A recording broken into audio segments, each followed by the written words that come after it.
ধারালো দাঁতযুক্ত piranha, caiman নামের ভয়ঙ্কর কুমির, শক্তিশালী অজগর এবং ভয়ঙ্কর পরজীবীর বসবাস অ্যামাজন নদীতে। এছাড়া নদীটি নিজেই অপ্রত্যাশিত আচরণ করে। অ্যামাজন নদী নিঃসন্দেহে পৃথিবীর সবচেয়ে ভয়ঙ্কর নদীগুলোর মধ্যে একটি, কিন্তু আপনি কি জানেন বিশ্বের আরও কিছু বিপজ্জনক নদী রয়েছে যেগুলোতে সত্যিকারের দানবেরা বসবাস করে? কিছু নদী মানুষের জন্য হুমকিজনক এবং কিছু নদী এতটাই ভয়ঙ্কর যে কেবল তার জল স্পর্শ করলেই আপনার জন্য ডেকে আনতে পারে ভয়ানক বিপদ। তাই আজকের ভিডিওতে আমরা সেই সমস্ত নদীগুলো দেখতে চলছি যা অ্যামাজনের চেয়ে কয়েকশো গুণ বেশি বিপজ্জনক এবং যেখানে পা রাখলেই এক মুহূর্তে বদলে যায় অস্তিত্বের সংজ্ঞা। তাই ভিডিওটি সম্পূর্ণ দেখার অনুরোধ রইল। বিশ্বের সবচেয়ে রহস্যময় নদী হলো অ্যামাজন নদী। এটি এক বিশাল জলের দানব যার বুকে লুকিয়ে আছে বিপদ আর বিপদ।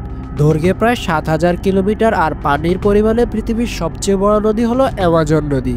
এটি দক্ষিণ আফ্রিকার ৯টি দেশ জুড়ে বিস্তৃত। আর এই বিশাল জলের রাজ্যে লুকিয়ে আছে কিছু অজানা ও প্রাণঘাতী বিপদ। অ্যামাজন মানেই সাপ, কুমির আর ভয়ঙ্কর মাছের রাজত্ব। এখানে দেখা মিলে অ্যানাকোন্ডার, যা বিশ্বের সবচেয়ে বড় সাপ এবং এটি মানুষ পর্যন্ত গিলে ফেলতে পারে। গভীর জলে পিরানহাও দেখতে পাওয়া যায়। ক্ষুদে হলো এরা গোড়ালি থেকে হাঁটু পর্যন্ত মুহূর্তেই কেটে ফেলতে পারে। এছাড়া ব্ল্যাক কাইমানের মতো ৬ মিটার লম্বা এক ধরনের কুমিরও দেখতে পাওয়া যায়। শুধু প্রাণী নয়, অ্যামাজন নদী নিজেই ভয়ঙ্কর। হঠাৎ বন্যা, প্রবল স্রোত আর জলজঙ্গলের ঘনত্বের কারণে অনেক অভিযাত্রী আজও নিখোঁজ। কিছু জায়গায় পানির নিচে ছিদ্র ও ঘূর্ণি তৈরি হয় যা নৌকাকে গভীরে টেনে নিয়ে যায়। প্রতি বছর অনেক গবেষক ও পর্যটক অ্যামাজনে যান, কিন্তু সবাই আর ফিরে আসেন না। কেউ হারিয়ে যান অজানা অরণ্যে, কেউ বা পড়ে যান জলের মায়াজালে। অ্যামাজন প্রকৃতির এমন এক অধ্যায় যেখানে সাহস ও সতর্কতা দুটিই দরকার। অ্যামাজন আমাদের মনে করিয়ে দেয় প্রকৃতি যেমন সুন্দর তেমনি ভয়ঙ্করও হতে পারে। বন্ধুরা, আমরা সবাই জানি যে নীল নদ পৃথিবীর সবচেয়ে বড় নদী, কিন্তু আপনি কি জানেন পৃথিবীর সবচেয়ে বিপজ্জনক নদী কোনটি? এটা হলো কঙ্গো নদী, যা পৃথিবীর সবচেয়ে গভীর নদী। এর সর্বাধিক গভীরতা ২৭২০ ফুট।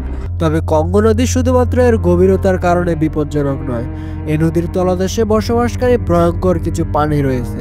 এর মধ্যে প্রধান হলো গলিয়াস টাইগার ফিশ। এর দৈর্ঘ্য ৪.২ ফুটের বেশি এবং ওজন প্রায় ৫০ কেজি। আর মুখ ভর্তি ৩২টি ধারালো দাঁত, যেন প্রতিটা দাঁত এক একটি ছুরি। এই মাছ স্থানীয় অনেক প্রাণীকে আক্রমণ করে, এমনকি কুমিরকেও আক্রমণ করতে ভয় পায় না। সুযোগ পেলে মানুষের উপরও এরা হামলা চালিয়ে থাকে। কঙ্গো নদীতে আপনি এক মুহূর্তের জন্য নিশ্চিত হতে পারবেন না, এমনকি নৌকা থাকলেও বিপদে পড়তে পারেন, কারণ যে কোনো মুহূর্তে একটি জলহস্তী জলের নিচ থেকে লাফিয়ে উঠতে পারে। এই দৈত্যাকার প্রাণীগুলো এখানে প্রচুর পরিমাণে রয়েছে এবং প্রায় তারা কোনো দ্বিধাদ্বন্দ্ব ছাড়াই জেলেদের মহিষ এবং কুমিরের উপর আক্রমণ করে থাকে। ভেনিজুয়েলা আর কলম্বিয়ার গহীন জঙ্গলের বুক চিরে বয়ে চলেছে এক রহস্যময় নদী যার নাম অরিনোকো, যেটি শুধু পানি নয়, বয়ে নিয়ে চলে রহস্য আর আতঙ্কের কাহিনী। দৈর্ঘ্যে প্রায় 2140 কিলোমিটার লম্বা, নদীটির সবচেয়ে ভয়ঙ্কর দিক হলো এর ব্রেকার্স বা বিশাল প্রাকৃতিক জলপ্রপাত। এই জলপ্রপাতগুলো এতটাই শক্তিশালী যে কোনো বস্তুকে মুহূর্তেই গিলে নিতে পারে। অনেক গবেষক ও স্থানীয়রা বলছে একবার সেখানে পড়লে আর ফিরে আসার সম্ভাবনা থাকে না। অরিনোকোর তলদেশে বাস করে নানা অদ্ভুত ও অজানা জলজ প্রাণী, যাদের পরিচয় এখনো অজানা বিজ্ঞানীদের কাছে। এই নদীর ভয়ঙ্কর জলস্রোত আর পরিবর্তনশীল গভীরতা বহু নৌকাকে গিলে ফেলেছে। স্থানীয়রা জানায় মাঝে মধ্যে নদীর বুকে এমন ঘূর্ণি তৈরি হয় যা যে কোনো নৌযানকে নিমিষেই ডুবিয়ে দেয়। স্থানীয় উপজাতিদের মতে নদীর গভীরে বসবাস করে এক রহস্যময় দৈত্য যার নাম ওয়ারা। রাতের বেলায় সে নাকি নদীতে যাত্রা করে মানুষদের তুলে নিয়ে যায়। অনেকে বলে তারা নদীর মাঝখান থেকে ভয়ানক গর্জন শুনেছে, যেন কেউ ডাকছে কারো নাম ধরে। অরিনোকো নদীর আশেপাশে মাঝরাতে প্রায় দেখা যায় রহস্যময় আলো, শোনা যায় অজানা শব্দ, কখনো মানুষের চিৎকার, কখনো অদ্ভুত গানের সুর। কালী নদী, এটি নেপাল ও ভারতের মধ্য দিয়ে প্রবাহিত হয়। এই নদীতে গুপ্ত ক্যাটফিশ নামে বিশাল আকারের মাছ বসবাস করে। এগুলো প্রায় ১০ ফুট পর্যন্ত লম্বা হয়ে থাকে এবং এর ওজন ৭৭ থেকে ১৬০ কেজি পর্যন্ত হয়ে থাকে।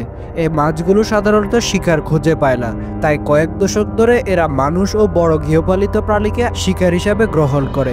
স্থানীয়রা জানায় এই মাছটি নদীর নিচে অপেক্ষা করে এবং কোনো খাবারের গন্ধ পেলে উপরে উঠে আসে, শিকারকে নিচে টেনে নিয়ে যায় এবং এমনভাবে ভক্ষণ করে যে হাড় পর্যন্ত অবশিষ্ট থাকে না।